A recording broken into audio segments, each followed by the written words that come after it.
ஒரு பேங்க் கதவை உடைச்சு உள்ள போய் திருடு இருக்கான். ஆனா அவன் அதோட நிறுத்தல, கண்டிப்பா திருடுவான்.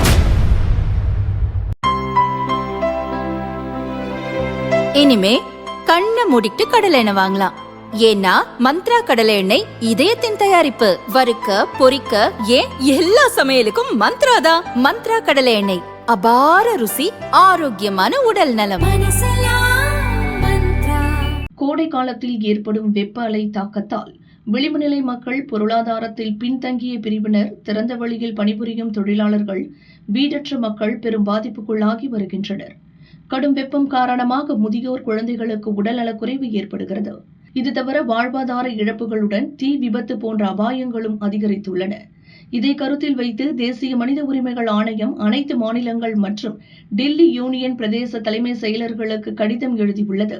கடும் வெப்பம் காரணமாக 2019-23 ஆண்டுகளுக்கு இடையே 3712 பேர் இறந்துள்ளதாக தேசிய குற்றவியல் ஆவண காப்பகம் தெரிவித்துள்ளது. பாதிப்புகளை குறைக்கவும், இறப்பு ஏற்படுவதை தடுக்கவும் நிவாரண நடவடிக்கைகளை உடனே மேற்கொள்ள வேண்டும். அந்தந்த மாநில அரசுகள் எடுத்த நடவடிக்கைகள் குறித்த அறிக்கையை தாக்கல் செய்ய வேண்டும். தமிழகம், ஆந்திரா, அஸ்ஸாம், பீகார், சத்தீஸ்கர், குஜராத், ஹரியானா, இமாச்சல பிரதேசம், ஜார்க்கண்ட், கர்நாடகா, கேரளா, மத்திய பிரதேசம், மகாராஷ்டிரா, ஒடிசா, பஞ்சாப், ராஜஸ்தான், சிக்கிம், தெலுங்கானா, திரிபுரா, உத்தரப்பிரதேசம் மற்றும் மேற்கு வங்க மாநிலங்களுக்கு இந்த உத்தரவு பொருந்தும் என அதில் குறிப்பிடப்பட்டுள்ளது. தமிழகத்தில் நேற்று மாலை நிலவரப்படி சென்னை உட்பட 13 நகரங்களில் வெயில் 100 டிகிரி ஃபாரன்ஹீட் மேல் பதிவானது. அதிகபட்சமாக திருச்சியில் 104.9 டிகிரி வெப்பம் பதிவானது. மாணவர்கள் பகல் 12 மணி முதல் மாலை 3 மணி வரை நேரடி வெயிலில் இருப்பதை தவிர்க்க வேண்டும். ஆசிரியர்கள் அந்த நேரத்தில் திறந்தவெளி வகுப்புகள், விளையாட்டு மற்றும் உடற்பயிற்சிகளை வழங்கக்கூடாது.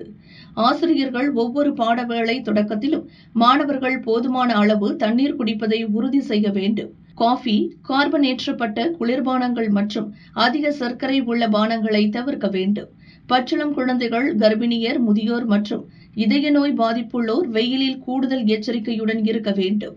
கோடை காலத்தில் தலைவலி, தலை சுற்றல், வாந்தி, தசைப்பிடிப்பு, அதிக இதய துடிப்பு மற்றும் மயக்கம் வெப்ப பாதிப்பின் அறிகுறிகளாக வெளிப்படும்.